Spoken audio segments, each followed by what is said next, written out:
Stretching should be performed before every type of physical activity. It will also help to prevent injury. Stretching could also be performed after to prevent soreness and swelling. There are two types of stretches we'll be covering in this video.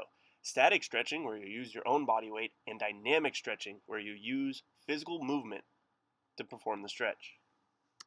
Static stretches should be held from 10 to 30 seconds, while the dynamic stretches should be performed with 10 to 12 repetitions. This is the hamstring stretch. Feet about shoulder width apart, bend at the waist, try to keep your knees straight, and reach down as far as you can. This is a modified version. It's a high hamstring. Slightly bend the knees, still trying to keep your feet flat against the floor. This is the hamstring stretch.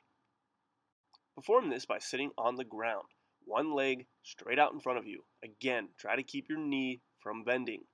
Reach your hands as far as you can towards your toes. This is a different variation of the same stretch. Instead of having your non-stretching leg beside you, you put it back behind you.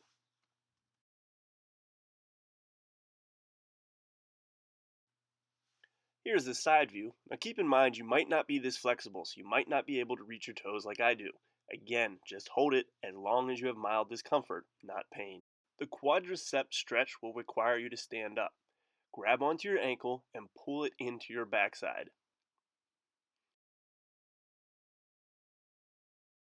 It's going to require some balance, so make sure that there's nothing around you that you could fall and hurt yourself on.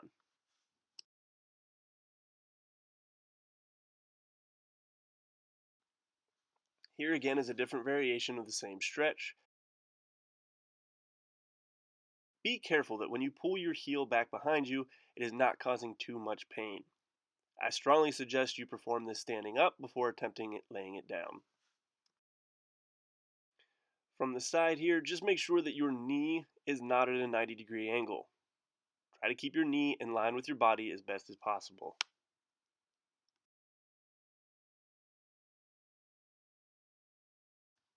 Although we have a video already dedicated to upper body stretching, here is a quick review. If you'd like to stretch your triceps, pull one arm across your body. Alternate each arm. Again, you can hold these for 20 to 30 seconds as well.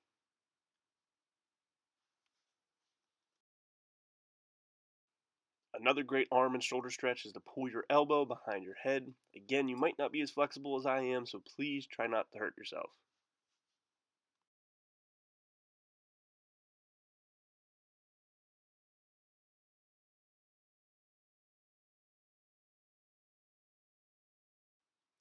There's also basic arm swings that you can perform, as well as arm circles.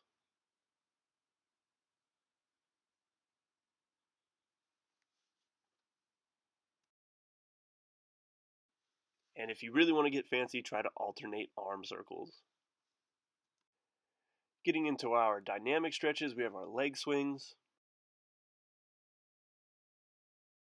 Be careful with these. You can place one hand on the wall or along the fence. Just make sure that you're not kicking the wall or the fence. You can also do them sideways, open up your hips. Don't kick yourself and try to keep your balance as you perform these. Make sure you know where the dog is so you don't kick her in the face. And here's the side angle view. Next would be hip circles or opening up your hips. These are a lot like arm circles. You could do them one of two ways, forwards or backwards. Performing Frankensteins, you can see where they get their name from. They will help stretch out your hamstrings. Make sure that you keep your knees straight. Try to touch your toes with your fingertips. Next, we have butt kicks. These will stretch out your quads. Make sure you have a stable surface. You can do toe walks and heel walks to help stretch out your calves and your shins.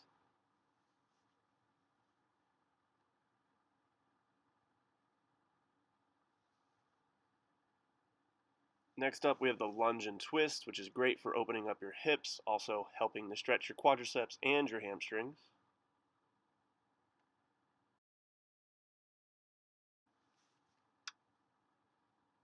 A personal favorite of mine, this is the knee up, I like to call it.